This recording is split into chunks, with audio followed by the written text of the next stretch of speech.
is the representation that you are trying to achieve legitimate? Or is it box ticky? Or is it for Yes. an award? Or what is your intention here? Because if you've not got the right intentions, then sadly, we are not going to work with you. Kelly, welcome back to Disabled and Proud. It is so nice to have you back on. Hey, Brooke, it's so great to be here. Thank you for having me again. Do you know what, though? Since the last time you've been on, so much has happened. We became friends, we've worked together, and now we're going to talk about loads of different things that have happened since I last spoke to you. I know it's actually been a wild journey since we made friends and recorded last time. We've done so much work together, and I'm basically like your number one fan now, so it's fine. I think we're each other's number one fan. I think it's safe to say that. I mean, we've had some incredible work experiences together, so we can definitely dive into those because there have been some really cool stuff that we've done. Yeah, absolutely. Can't wait to get into it more. So, the first question that I ask everyone, and I've asked you this before, but I'm going to ask you it again, is how do you refer to your disability?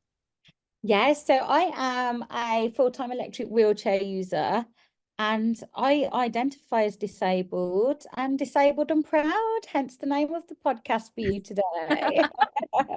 Do you know what? She wins. Write it off. Amazing. We love it. Interview's done. See you later. Bye, nice speaking to you. I love what we've spoken earlier, and we actually speak like all the time. But something that we always talk about is how and kind of like how and when and why do we get to that point of acceptance with disability? And I was wondering, what's your journey, particularly surrounding like acceptance of mobility aids and of being a wheelchair user and of your disability as well? What's that whole journey been like for you?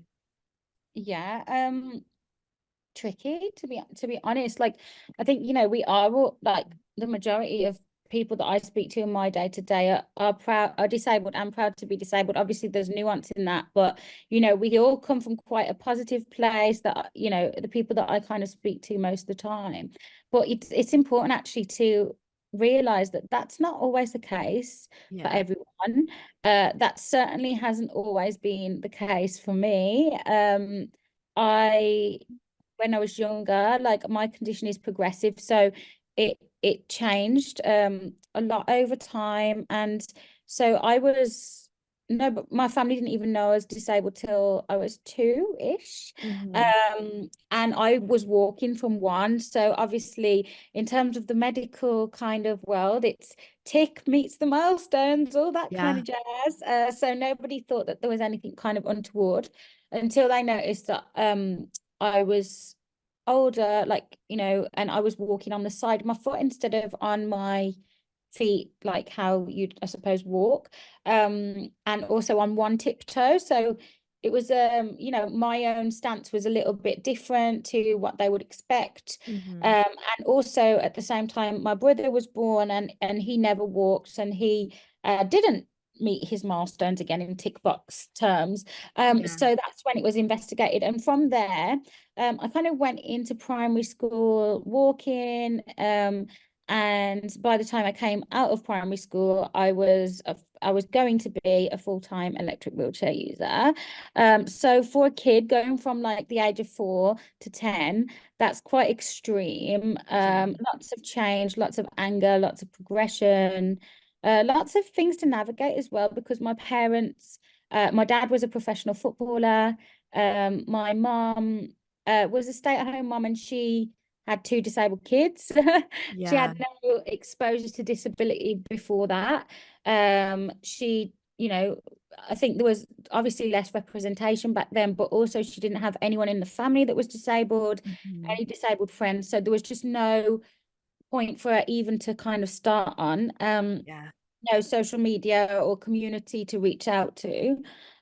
So yeah, it was very difficult and complicated for us all as a family, but equally, Yeah. there was a lot of joy, there was a lot of happiness, and we had a great childhood and we were raised in a quote unquote mainstream environment, but that doesn't mean that my mom knew that was right. It doesn't mean that I felt like I fit Mhm. in. It didn't mean, it was a really difficult thing to navigate at that age. And looking back on it now, there was a lot of ableism from myself, from medical Mhm. professionals, from teachers, from everyone involved in my journey, really. Yeah.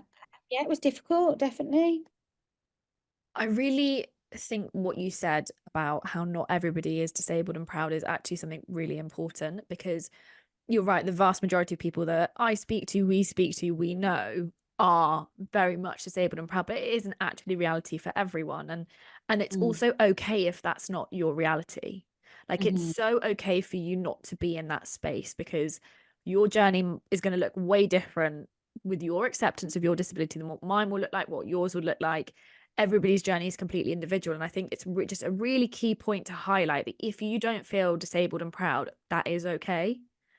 That it's completely fine. Absolutely. Absolutely. And like I always talk with Not For about journeys, and Hmm. there's so many different journeys for disability, just based on, where you come at it from, whether Yeah. you've got an acquired disability, whether you were born disabled, whether you were, which kind of schooling system you were in. There's just so many nuances to people's lives and lived experience. Like you just can't comment on other people's. And I think, what you do here is great, because you showcase such a breadth of the disabled experience, I guess. And yeah, I think as long as we are open, and if people are willing to discuss and get to know each other on that kind of level, then that's the best thing we can do.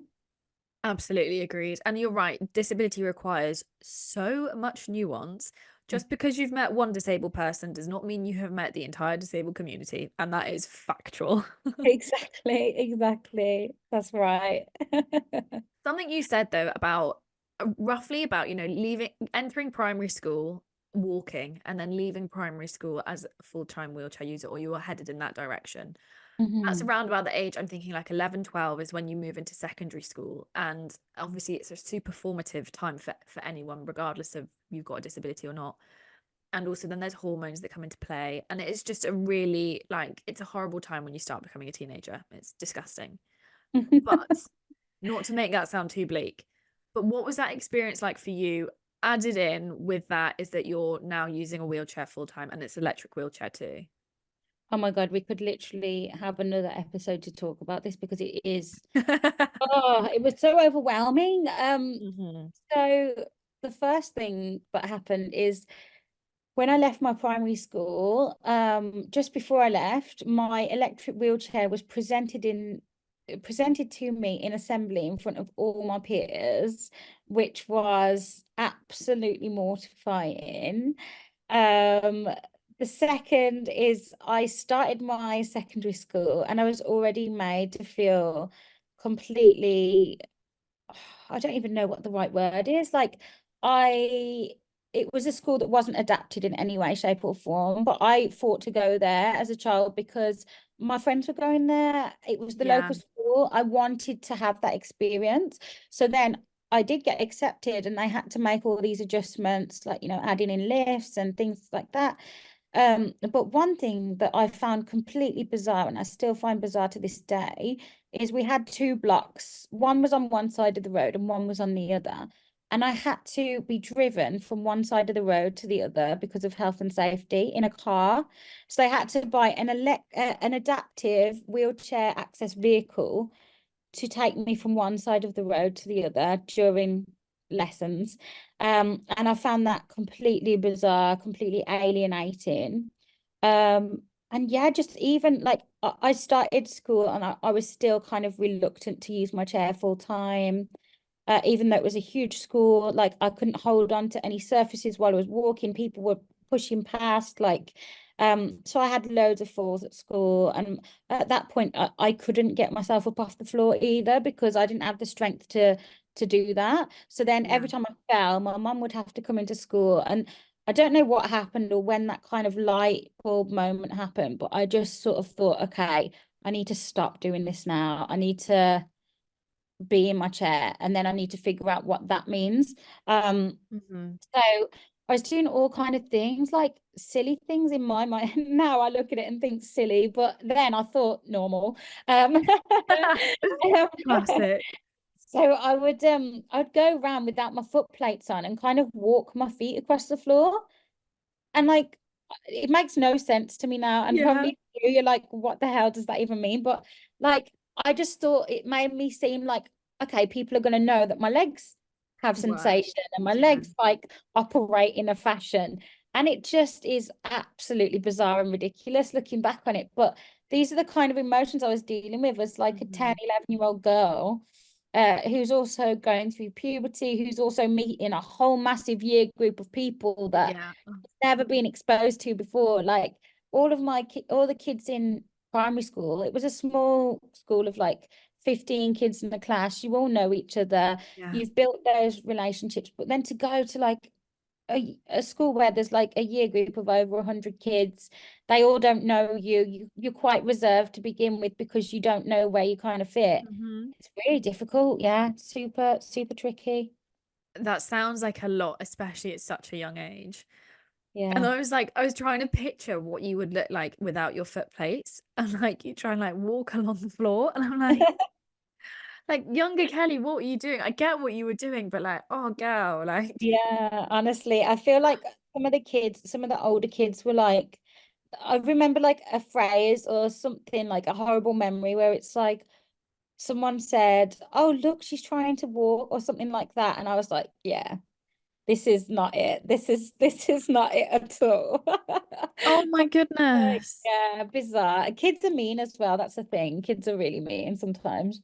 Yeah, I mean, very true. And particularly around that age, particularly when you're a bit different, and particularly when you know, like you're visibly very different. And there's also nothing that you can do to change that, right?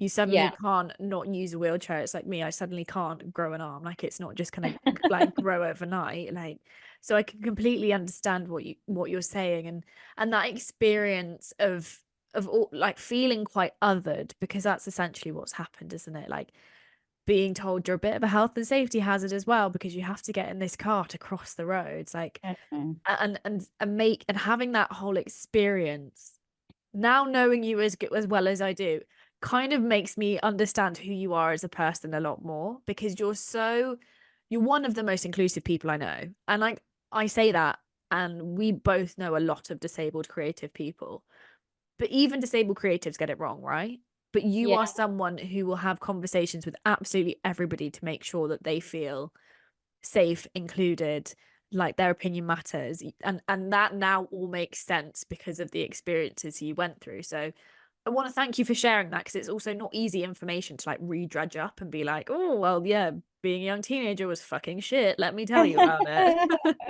Well, I actually enjoy it now, and this is why I love like podcasts and talking about lived experiences because I think that it really helps you heal when you start talking about it. Yeah. And also it probably helps people that are like in that situation now where they're really thinking, oh my God, this is the most embarrassing thing ever, or like I can't believe someone would say that to me. And those are the emotions I was feeling at the time. But now I'm just like, ha ha ha, that's funny.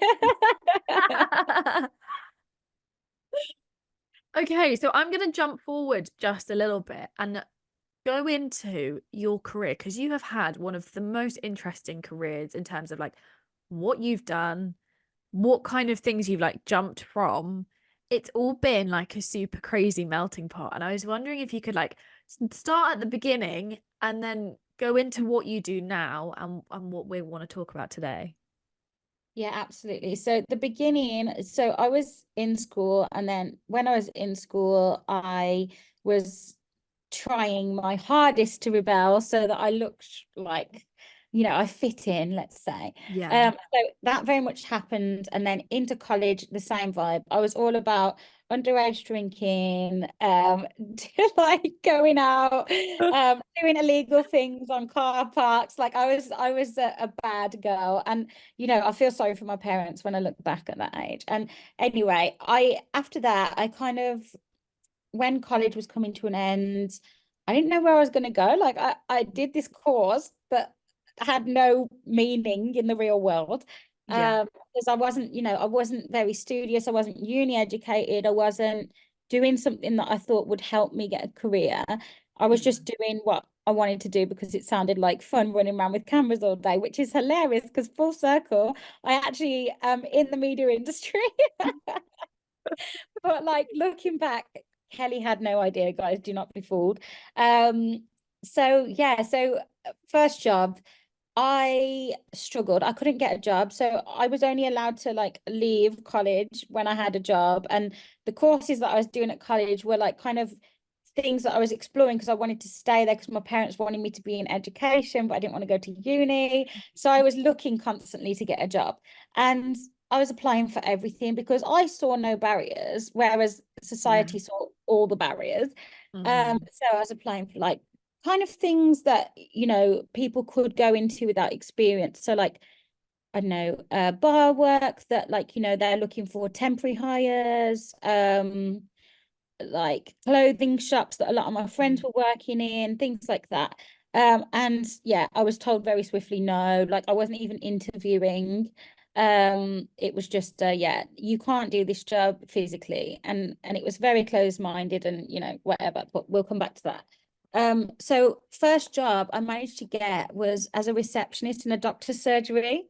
And like I've picked up this woman so much in all the talking and podcasts and things that I've done because she is like amazing. And if she didn't give me that opportunity, I honestly would not be the person I am now. Yeah. And she made sure, so I got the job. Um, she made everything accessible for me. Mhm. She, even the things that they couldn't make accessible, they allowed me. So, like for example, I couldn't really use the bathroom at work, Mhm. which is a messed up thing anyway. But it was also me trying to like mask, I suppose, a little bit. And Yeah. so I would go home on my lunch break to use the bathroom, which is obviously super dangerous because, you know, disabled people and holding pee, especially wheelchair users, it's something we have to do a lot. But when Yeah. you actually say it out loud, it sounds so bad. Like I was only peeing once a day in a like a full work shift and monitoring my drinking and all that kind of thing. That sounds so healthy, Kelly.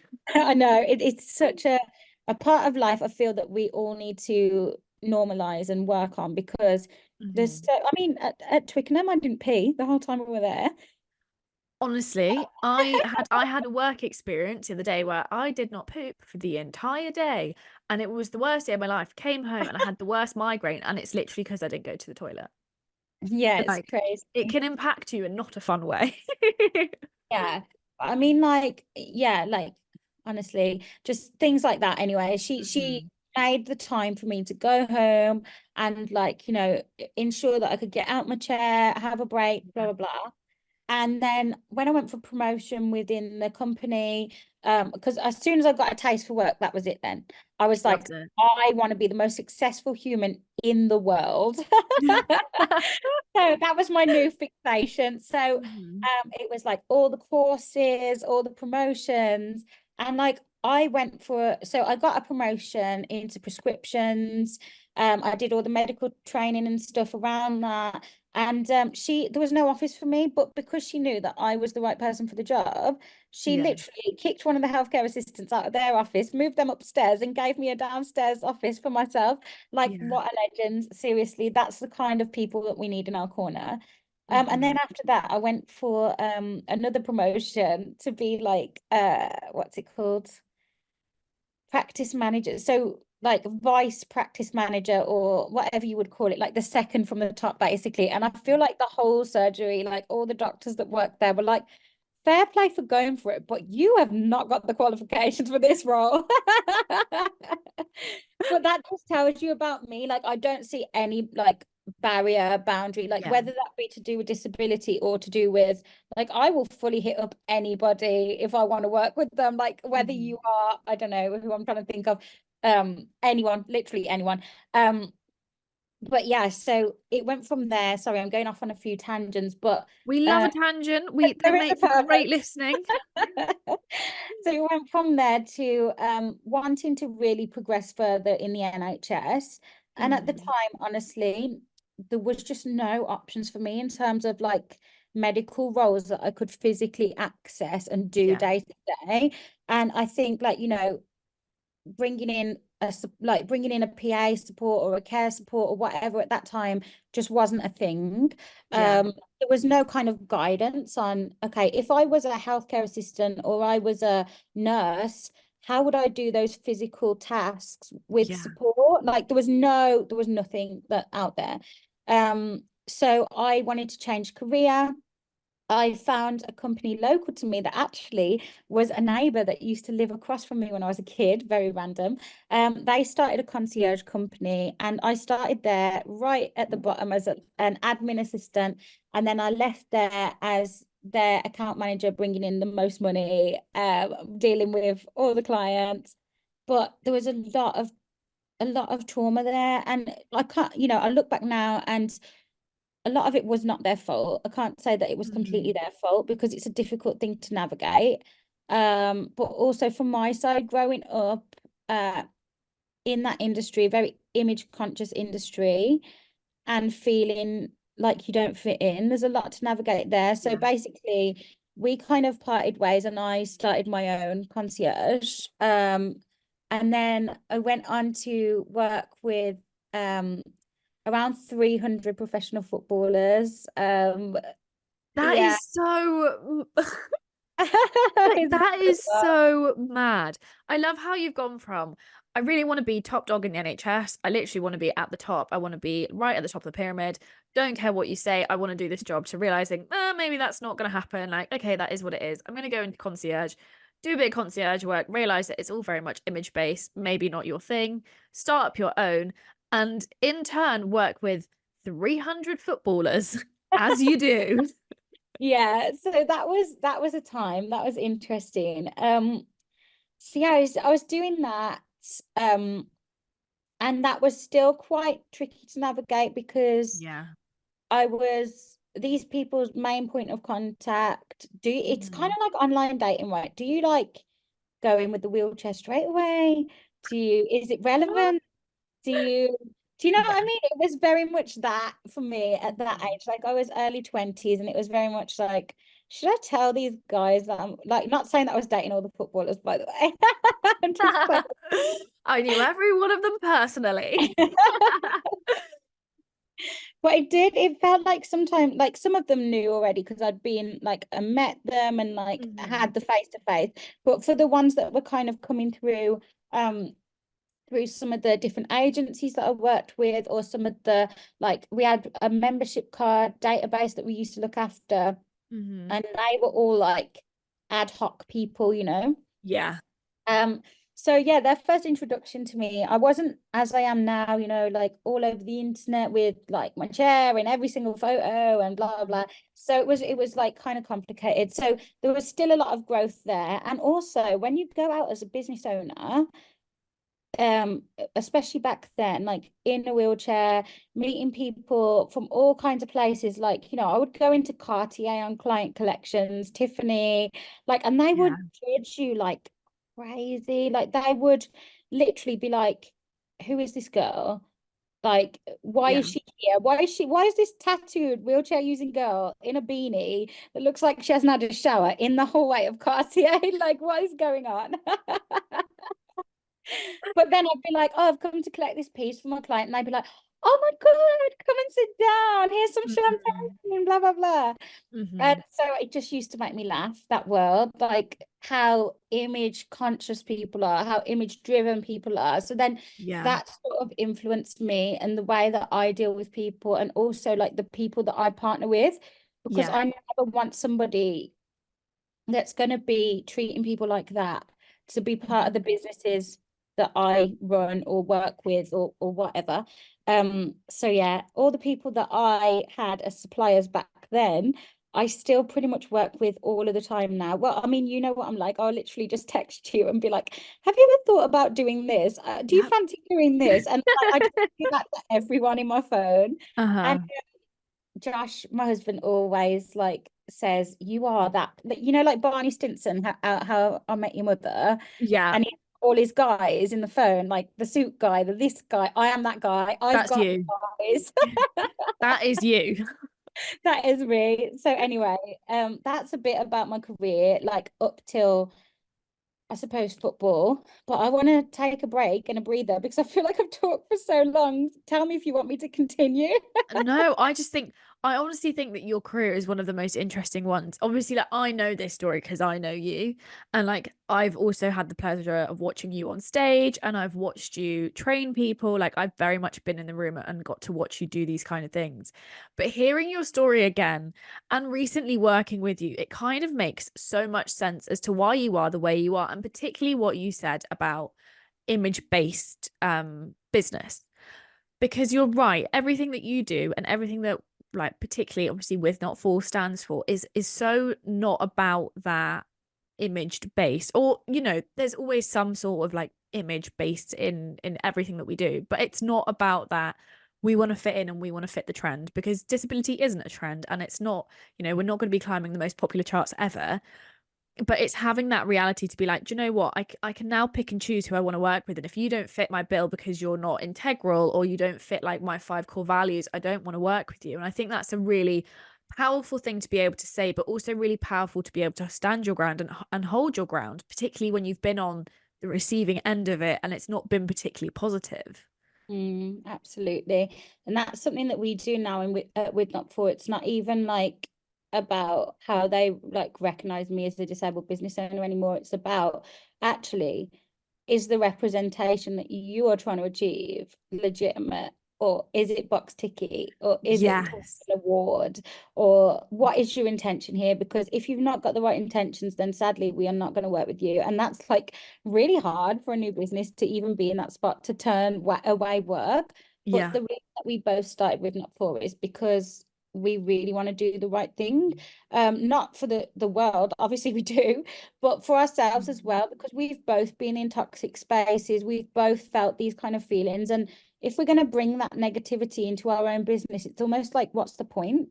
Like, Yeah, because you're almost poisoning yourself with that, yeah. that information. And it's that I was about to be like, it's, when you drink the poison, you're expecting someone else to not be okay, and actually like you're just harming yourself by doing that. And I think with Not For has such great core values, and that's the reason I wanted to get you on today, is because I love what you guys stand for. But for those who don't know and who were, maybe they're a little bit interested, what is With Not For, and who is behind With Not For? Okay, so with Not For is me and Emma Gardner. So I am the CEO and co-founder. Emma's the COO and co-founder. But there's a whole community of people behind us, literally, like from the talent we work with to the people that support us daily with, everything that we do, introductions, allies. Like, honestly, With Not For is becoming this massive community of amazing people that, like, I feel like I've all had similar experiences in one way or another, and we're finally finding our people, which is like amazing and needed. And it's like, it makes us happy every day as business owners to be able to just feel that and like see all the connections that we're making with people, and they're making with the people that they work with via us, and just like seeing it flourish is just incredible, and we just love it so much. So what we do as a company is we're now using kind of the words creative production agency, Mhm. that represents solely disabled talent. We also do training, we create content. So the reason we're really leaning towards the production side at the moment is because a lot of the most recent projects that we've been on have been production based. Like, Emma's been in the ad industry for 10 years as managing partner at Elvis. I am a very creative person, very visual person. And I mean, we've very, very scratched the surface on my roles, but I'll tell you more another time, but they've gone across multiple industries, and creativity is probably one of the main focuses throughout my career. So working in kind of advertising and creative spaces is really an area that we've come to enjoy. It's an area that we have been able to have a lot of positive influence. And it's an area that we really want to grow and pursue, because ultimately, like, what we want from With Not For and what we want from the world is change. And change comes via perception and understanding. So us being able to provide that, whether that's through adverts, whether that's through getting our talent onto stages around the world, whether it's, you know, making content that's going to make people question their thoughts and feelings on certain matters. That's the reason, that's the way that we see that our business can make the most impact, which is ultimately why we've kind of landed in that space. Yeah. Gosh, wow, that is it's so amazing to hear. And because I've been a part of like some of the things that With Not For has done, I can really understand and appreciate what you guys are doing, because I think it's fab. And I love what you said about, you know, we want change, but that starts with perception. Because I think we all bang on about representation, but actually representation is also linked with that perception, isn't it? And if you get the representation wrong, the perception is wrong, and then therefore there's no change. And it's kind of like a never-ending cycle. So With Not For in my head is almost a bit like the spanner in the works that comes in to be like, actually, you guys have got this wrong. Let's spin it a different way. And I'm not talking about spin it as in like, oh, let's spin this story. I'm talking about the way that things work. Yeah. How do we change the view of disability? How do we make it more acceptable? Not more acceptable, more accessible. That was the word I was looking for. So yeah, I think that's the point. And it's about like Mhm. giving people new ideas as well. Like, for Yeah. example, we were consulted on a project quite a while ago, now, like probably close to the beginning of With Not For, where they were trying to make some kind of experience, like an experiential kind of activation for a brand. And it wasn't accessible at all. And what they Mhm. were trying to do was find out how it could be accessible. But instead of looking at the whole experience, they wanted to just look at one part, which was how could a wheelchair user get involved with this, instead of looking at the whole experience and say, how can Uh-huh. everybody get involved with this? Like, how Yeah. could everybody do this activity? It was, how can we make this accessible for one person? And it just meant that because they were looking at it through that lens, the experience was basically nothing for the wheelchair user. It was like Uh-huh. such a below subpar experience that a wheelchair user just wouldn't want to get involved with the experience anyway. Mhm. Um, and I suggested, well, if we do it like this, then everybody can kind of have a similar experience, and we could Mhm. enhance it and make it better by doing XYZ. And they were like, yeah, but that's not what we had in mind though. Like, we want to still go with the, and I thought, you know what, I've said what I've said. You're not willing, you're not doing it Mhm. from the right place. You know, you are wanting to make it accessible in some ways, but it's kind of like, what's the point? Because you're not willing to go that extra mile. You're not willing to make the Yeah. real change so that everybody can have an equal experience. So, Mhm. you know, it's just very much that. It's very, it's a hard conversation to have, but sometimes it just needs to be had. And I don't think I will ever be happy until we can all enjoy the same experiences. But actually, what you said is so valid about, you know, if you're, because we had it when we were in like a little think tank, and I brought up something to do with being limb different that nobody else had flagged.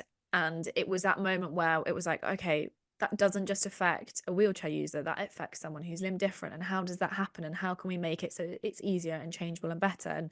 And you're right, it's not just about making things accessible for like quote unquote air quotes one type of disabled person, because as we've already said right at the beginning of this episode, everybody relates their disability very, very individually, and how they navigate that is so individual. So trying to make things as inclusive as possible for the vast majority of the disabled spectrum is actually only ever going to benefit you. Like, nobody actually loses out from accessibility, and I don't No, think people have quite conned on to that yet. exactly. It makes it easier for everyone. And like, there's that age-old picture, isn't there? I don't know if you've seen it, but it's like at a doctor's surgery or a school or something, and the steps and a ramp, and they're covered in snow, and they Mhm. start shoveling the stairs instead of shoveling the ramp. And it's like, but everyone can use the ramp, so why wouldn't you start there? Yeah. And that just, I don't know, that pictures, I found it so long ago when I was started in this kind of journey, but it still kind of pops up in my head all the time because it just, it's a small image that makes a lot of sense. Yeah, but it's also like, you know, the image that people love to use for DEI, and it's that fence and like Yeah. everybody gets a block, and that's like equality. Everybody gets a block to stand on. But actually, like, if you're 5 foot and a fluff like myself, it doesn't help. If you're a wheelchair user, it doesn't help. Also, Yeah. if you're super tall, it doesn't help. So the best thing would be is to give the shorter person like 5 blocks to stand on. If you're a wheelchair user, you have a ramp. That like equity, so that you Yeah. can see over the fence, that they're very, very different things. Yeah, exactly. Yeah. So with Not For, pretty new, but also doing some really big things. Can we talk about the Guinness thing? Yeah, I should say so. I mean, if I wasn't allowed to, you guys have already blown my cover by blowing up Instagram constantly. Honestly, best day of my fucking life. Well, Oh, two of the I best love days of my life. it. You know what though? The second day when we all got to end it like around pitch side and everything, that was just Mhm. it all coming together. And yeah, it was so emotional and something I remember for a long time. I've got my little scarf up there. England versus Ireland, Twickenham Stadium. It's ready to go in a frame or something. Mhm. It was a I lovely bought 2 scarves from the 2 matches we did. I've got the England versus Wales one, and I got the England versus Ireland one that we did. Oh my God, that's so amazing. Yeah, no, it was brilliant. And yeah, so big project. Mhm. We're on another project now, which I probably can't talk about, but it's complete production from start to finish, from script and storyboard all the way through to film shoot, photo shoot. Amazing. Yeah. But we are literally like, honestly, you know, when we talk about brands that have got it right and they Mhm. have the right intentions, this agency that we're working with have paid for us to train every single staff member on the project, from people that work on the pitching side to the creatives in the team to the photographers, directors. Like, well, bearing in mind we're also placing talent, so we're placing Yeah. disabled crew there, but people that aren't disabled are having complete full training. And then who else? Like literally everyone on the project, literally everyone that's going to be working on the set on the day is going to have full complete training, which we've seen on a smaller scale, but this is Mhm. like proper commitment. And we've just been like, you know, we just delivered our first session with them in terms of the training side, to their core team this week.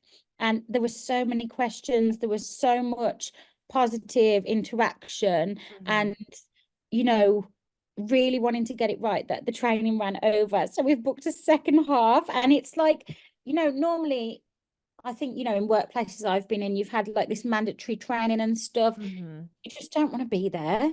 Um, Yeah. and you've kind of thought, okay, it's finished, we've ran over, but you know, we don't really need to catch up. That's it now, we've done our bit. But these guys were so intense and so loving it that it felt good to finish and know they want more still, and they're so Yeah. keen to learn, you know. Um, so it's projects like that that we're on that I absolutely love. Um, but yeah, the Guinness thing, oh my God, literally that with you guys. And again, they received all the training. Um, we're coming in hopefully to, you know, we don't know the ins and outs, what's going to happen with the next, you know, I'm sure I'll let you know very soon. Mhm. But yeah, it's the right thing. And the point is that it wasn't for PR, it wasn't for, you know, a special diversity day or whatever. It is part of their core values as a business. Mhm. Um, and that's, yeah, that's the kind of thing we look for from clients now, which is why I think we're doing some really good work. So to summarize what we did, how would you summarize it? And then I'll summarize it how I would summarize it. What would you summarize that we did? Okay. We were brought on by Guinness, through somebody that we've worked with and gotten to know, who's called Brit. Mhm. Brit has her own agency and does a lot of work in the neurodiversity space. But she had a vision to do this project, and we kind of met, fleshed it out, presented to client, and yeah, helped her essentially deliver the project. So we came on to do training. We Mhm. came on to do, I'm trying to think of all the things we did now.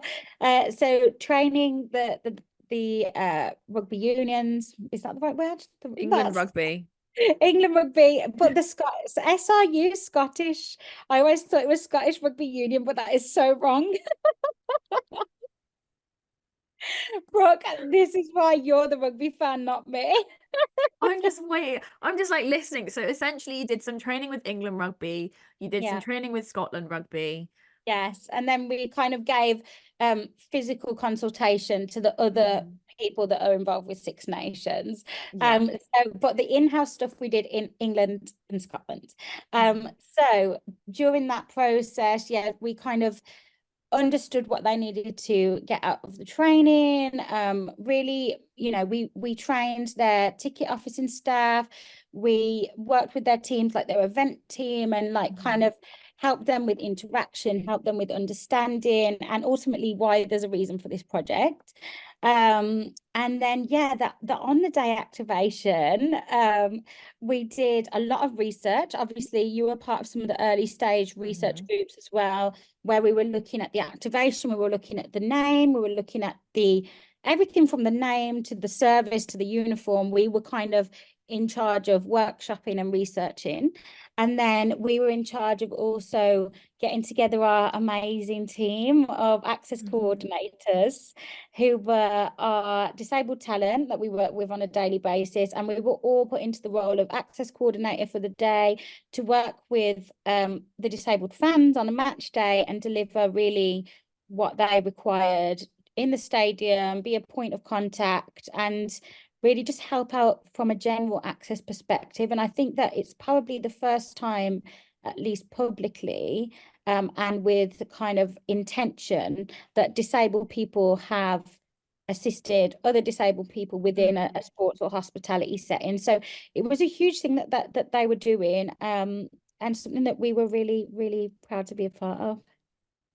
Yeah, it was one of the best things that I've ever been a part of in terms of like my weird and wonderful working career, because I have a fucking weird career if nobody had guessed. But those 2 days that we did at Twickenham were unbelievable. And you're so right. I think it was very much disabled people helping disabled people, but there was nothing pitiful about it. There was nothing that was like, oh, this is charity. There was none of that. It was very much like, no, we're here for disabled people and disabled people only. We're more than happy to have a chat with you why we're here, but we're not here for you.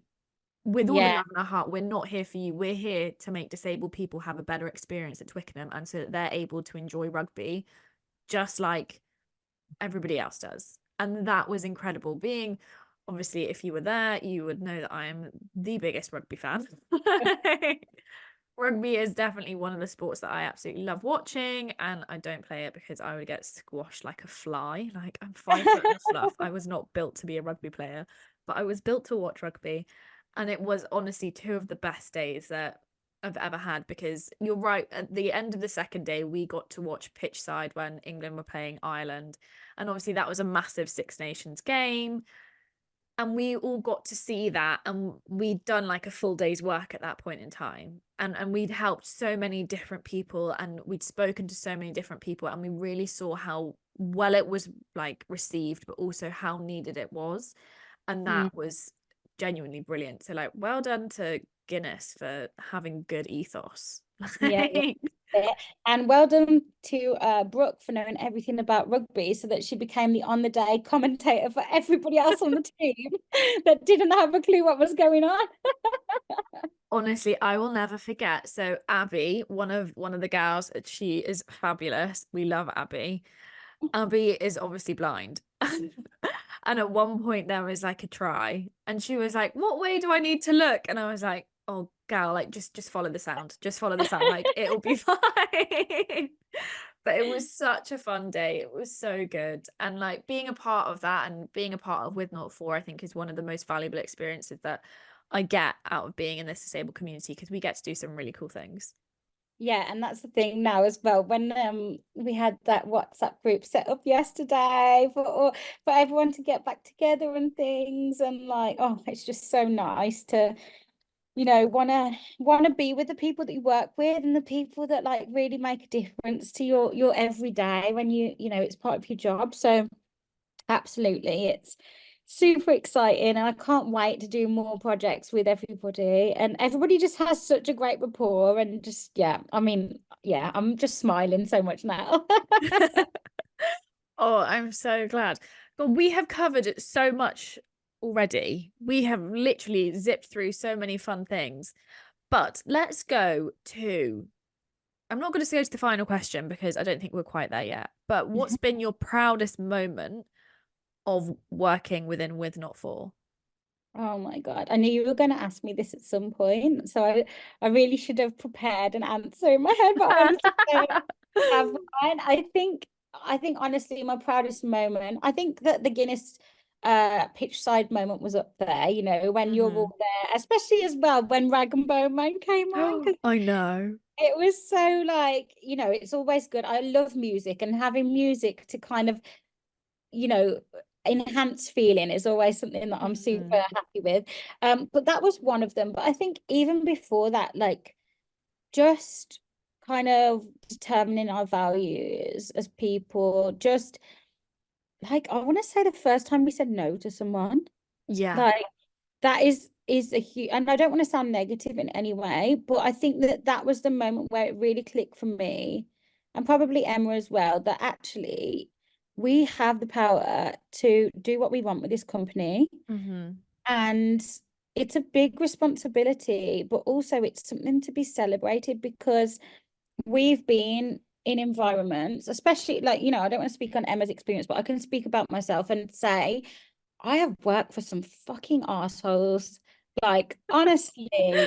And it's not just about being the boss, quote unquote, or whatever. It's about actually, if we're going to have this company, we can work with the people we want to work with. We Mhm. can actually, when we are looking to staff our company, we can go to our amazing disabled talent that we have and bring them in to work with us.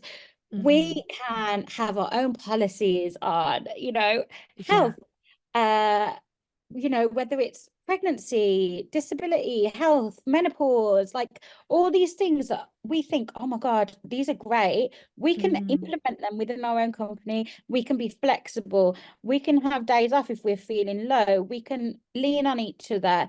Mhm. Like just having that support network in a business partner, and having somebody that if you want to tell someone to jog on because they are not doing this for the right reasons, or they're never going to not have your back, like Mhm. you can make that decision and not be like, oh my God, am I going to be in trouble, am I going to, Yeah. you know, are they going to feel this type of way? No, because we respect each other's opinions, we respect each other's experiences. And if that is not okay for one of us, it's not okay for both of us. Yeah. So, like being there and actually feeling that, I think it's more of a, you know, it's not one defining moment, but it's a lot of thought and a lot of understanding to get to that point where, okay, I'm proud of this. I'm proud that we are going to hopefully change the world. And I wrote to someone the other day and fully said, my business is going to change the world, because I truly believe that. That might Mhm. sound like such an asshole stuck up thing to say, but No. I know now that I'm my true self and I embrace myself as I am. I am powerful and I will go out there. And whether it's changing the world in a small way, it's still changing the fucking world. So, do you know what I mean? Yeah. I'm confident to say that. And like, I am, like, I am, yeah, I am fully confident to say that our business is going to do great things. And that's not just because of me and Emma and the way that we feel, that's the way that everybody that we associate with feels, and Mhm. the power that they have as well, not just us. It's embracing our whole community and pushing forward. Like, you know, it's not going to be a protest. It's not going to be, you know, in your face like that, changing the world or getting involved with government, but it's going to Mhm. be getting involved in the way disability is seen, or even hopefully one day, like, I don't want to erase disability in any way, but I want it to become such a natural thing for people to ask for access requirements. I want it to Yeah. be such a natural thing that we don't have to worry if we can get into a building or if we can pee that day or whatever. Like, I want real change like that. And I do think that we are Yeah. capable of it. Like, I Mhm. don't know, I'm gonna get off my soapbox now, but like I feel like that question spiraled. I think what's really obvious and really clear is how passionate you are about that. And that is exactly why you do what you do, but it's also exactly why I do what I do. Like, we wouldn't be doing these things if we didn't love them and we didn't want to like you said, change isn't always like grabbing the pitchfork and starting the fire. Sometimes change is having a conversation, and that means that somebody's perspective has changed. That's how real change happens. And I think with Not For's morals and what they stand for and what you guys do is amazing. Like, obviously, I refer to you and Emma as work mums. You're not work mums. We kind of are, but you're not. You know what I mean? But I think you guys are you're so on track to change the world, and it's so lovely to be a part of that. And it's great to be able to have this conversation with you where I'm talking to you about it, and it's not in, oh, we're in a work setting today, like, we're not filming, we're not doing anything, we're having this conversation and it's just pure passion, and that's really beautiful to see. Oh, thank you. Thank you. And it's funny because when you called me a work mom on when we were at the big festoon and Emma, I was like, I don't know, I still see myself as a 16-year-old, so it feels really bizarre. But then today I got a new PA and I was talking to her and I was like, we were talking about age and I was like, oh yeah, how old did you think I was? Because I think I come across Yeah. younger than I actually am. She was like, oh yeah, I told my partner you were early 30s. I was like, oh, okay. So I'm 35, but I was like, I feel like I look about 25. And I'm like, wow, I'm deluded today. That's cool. Oh, like, that's so funny because I remember saying like, oh, you guys like my work mums, and you both were like, shut up. And I was like, okay. I have one final question for you. Okay. And I've asked you this before and I already know the answer, but it's just how the podcast goes. And that is, Kelly, are you disabled and proud? Oh my God, yes. Like literally, my disability is everything to me, and like I wouldn't change it for the world. And I'm sure you have this a lot where people say that they wouldn't change it, and then there's the whole society thing like, oh yeah, of course you wouldn't. But absolutely I wouldn't. Like I would not be this full audacious person if I was not disabled. Like who the hell comes on your podcast and says that they're actually going to change the world unless they're like in government or whatever. I do think that my disability has given me this kind of audacity to, like I said, apply for these promotions, do these things that people think you're not ready, but I'll tell you when I'm ready. And honestly, I don't think I would have that unless I was disabled, because you have to, like, I mean, what other 10, 11-year-olds do you know that had to talk to government to get their schools to be accessible? That's something that only a disabled person would understand, because you've had to fight for your rights from birth, like literally. And my mum, like, she's brilliant and she was such an advocate and she was learning herself. But out of the two of us, I've always been the one that would handle that sort of stuff because I've been capable and my disability has made me capable. And so I can't imagine the person that I would be if I wasn't disabled. And it actually makes me sad to think about it. Like now, yeah, would it be cool to do some stuff? Like, I don't know. I'm trying to think. Like I said to Josh the other day, like I think we have these moments sometimes where I mean, I do, especially when I'm trying to fall asleep, like anything will come into my head apart from go to sleep. And I was thinking, if I woke up tomorrow and I could walk, what would I do? And it's just really like simple stuff, like um walk around to the shower, have a shower independently before everybody wakes up, and then go and make a coffee. And then that's practically it. And like I could still do those things. And I like, yeah, that would be cool for a day, but is it worth losing every part of me for that? Absolutely not. Like, no way. I No way. think about that as well. I'm always like, what would it be like to have two hands? Like, really, what would it be like? And I was like, I've had the same thought as you, like, what would I do? Like, actually, what I think maybe I clap my hands, and then I think that would be it. You'd be That's done. like that. I'd be done. Like, what else is there to do? Like, it would be so alien to me to wake up one day and suddenly have a right. Like, what would I do with it? I'd be like, I'd literally go to the doctors in my village and be like, look, bit of an extreme one, but I really need you to chop this off. Really need you to get rid because I don't know how to survive life with it. Like, It's true, because you just adapt to everything normal. Like, I hate that word normal, but it just becomes your normality. And like, let's be real, I have two kids under 7 years old. I would not be able to have an independent shower anyway, so it would be a waste. oh, Kelly, it's been so lovely having you back on the podcast today. I'm Okay. so looking forward to see where With Not For goes. I know it's going to be great. And I'm also really glad there's going to be no sexy clowns at the Christmas party. Hey, it's not confirmed. I might still get them in there somewhere. You never know. Keep an eye out. Absolutely not. Oh, thank you so much. Thank you.